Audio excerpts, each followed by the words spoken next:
Does your down payment cover the closing costs? Does it cover your appraisal? Does it cover your home inspection, your termite inspection? As a new buyer, are these questions that you wonder? Well, if you'd like to get the answers, stay tuned.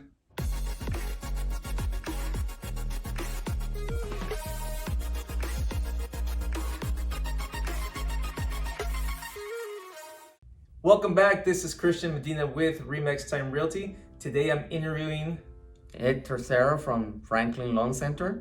And in today's video, we're going to be talking about down payment and different loan programs. Okay, so one of the questions I keep getting asked, several times from different buyers or prospects that walk into my open house is, how much money do they need to come in as a down payment for a property?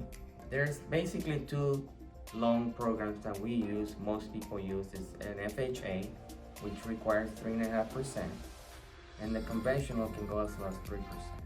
Well, 3%. Yes. Now, one thing that we're talking about here, we're just talking about down payment. Now, there is something else called closing costs plus the impounds. Typical, that's about another 3% of the purchase price.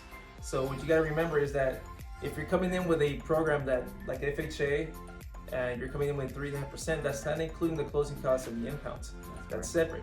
Now, one thing in this market as of 2020, a lot of the sellers right now are able to help us out with either a portion of it, sometimes even all of it. It just depends on that transaction, that specific home. Every transaction is different. So tell us about the FHA programs right now that are the most popular, that you're seeing a lot right now. The most popular, it's a standard FHA program, which is 3.5%. But we also have the down payment assistance FHA. Yeah, that's actually a really popular program right now. Now, on the zero down payment assistance, explain to us how that works and what FICO score you need to be able to qualify. Minimum requirements for the down payment assistance FICO scores are 660 for the FHA program. So on the down payment assistance program, which is zero down, what is the catch to that? Because the money's got to come from somewhere. What happens with that money? It's basically, they give you basically up to three loans to purchase your home. First, you have the first FHA loan, which is the first loan.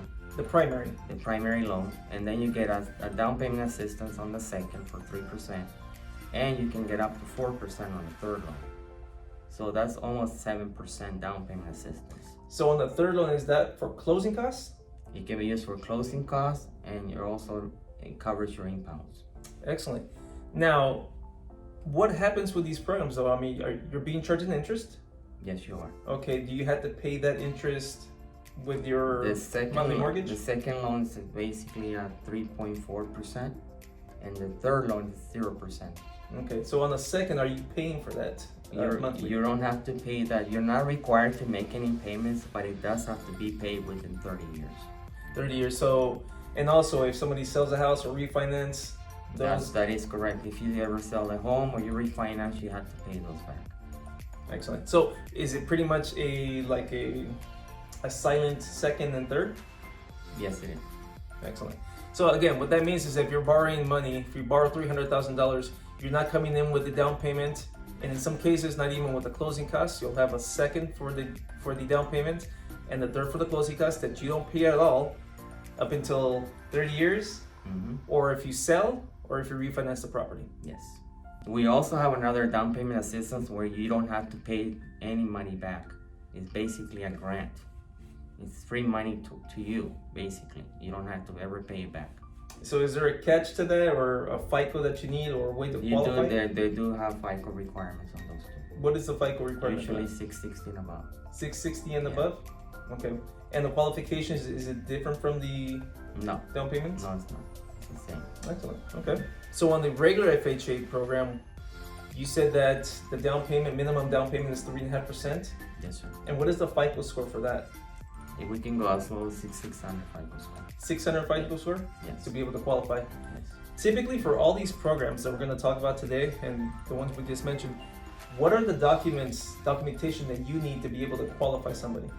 For the FHA program, we usually require 2 years of tax returns with W-2s if you're employed. If you're self-employed, you just require the 2-year tax returns, and it's only federal tax returns with all schedules. We also require a full month of pay stubs, 2 months of bank statements, and a copy of your ID. And basically that's it. Excellent. All right, so on a conventional program, what is the down payment that you would need for something like that? And what FICO scores do you need to be able to qualify? We can go as low as 3% down. It requires a 640 for the 3% down. More than 3% down, we can go as low as 620 FICO score. So wait a minute, I thought conventional was 20% down. No, that's a misunderstanding. It can go up to as low as 3%. So would it be smart for somebody to do, I mean, if you have the 20%, would it be smart for them to come in with 20% or? It's definitely always better to put more down because you get a better rate and you also avoid the mortgage insurance. So tell us a little bit about the mortgage insurance. How does that work in comparison to 3 and 20%? Anytime you put anything less than 80%, you're going to require to have a mortgage insurance which protects the bank from any defaults. It would get paid by the mortgage insurance company. The mortgage insurance will also add an extra payment to your monthly mortgage payment. And that just depends on the purchase? It all depends on the price? The amount of down payment and also your FICO scores. All right, so the last program right now too that's being used a lot is the VA entitlement program. How does that program work? Okay, VA loans are for veterans. It can also be transferred to spouses if the veteran is deceased. It usually doesn't require any down payment, but it does require closing costs. So that's one of the things that gets misunderstood a lot. People think that when we're talking about down payment, it's including your closing costs, it's including appraisals, home inspections. Those other items are separate. So closing costs and impounds are separate. Your appraisal is separate, and so is your home inspection. That's separate from your down payment.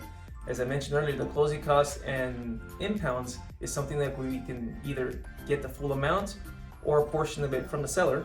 Each situation is different, but in today's market, it's something that we can do. So I know we're talking a lot about impounds, so closing costs and impounds. So Ed, what are impounds anyways? Impounds are your homeowner's insurance and your property taxes get included with your payment. And what it does is basically sets aside an account that the bank sets for you, or the mortgage company sets aside for you, so you can collect impounds. So when it's the time to pay off the property tax, which is twice a year, and your insurance gets paid once a year, it comes out of that account. It's called the impound account, escrow account. And that's paid at the time of the bills are due. Another question is, where can people get their down payment? If they don't have it in their bank, is there other ways that they can get this money to be able to help them with the purchase? Yes, we can. We can also use gift money. It has to be a relative, or it can come from your 401k. On the 401k, you have to be very careful. You need to talk to a CPA, but basically there could be consequences. Usually what I've seen is people borrow money against their 401k and they limit their liabilities with the taxes. Other than that, if you take the money out, there will be tax consequences. So you need to check with your CPA before you do anything. Now, on the 401ks, is there typically a cap on how much you can borrow, or is it something? It just depends on what. That depends on the company that carries the 401k. Or if you have another property, you can refinance. And if you have equity, and pull cash out of that property to put into the new property. That's a down payment. All right. Well, those are the main questions that people keep asking us, especially again at open houses or when I meet first-time home buyers. If you guys have any questions, make sure you can either reach out to me. You can reach Ed at 909-575-7097. And what's the best email? My email's etercero, SETERCERO @franklinlc.com. All right, guys. Well, that's it for this video. And again, if you have any questions, comment below, and I'll see you guys on the next video. All right, once again, thank you for tuning in. If you guys have any questions whatsoever, feel free to text me, email me, you can comment below. If you guys would like a free copy of my 3 steps of the home buying process, click the link below or just visit my website, www.christianmedinarealtor.com, and you can just simply watch the video I've made about the home buying process up here above. Well, once again, thank you for watching, and I'll see you guys on the next video.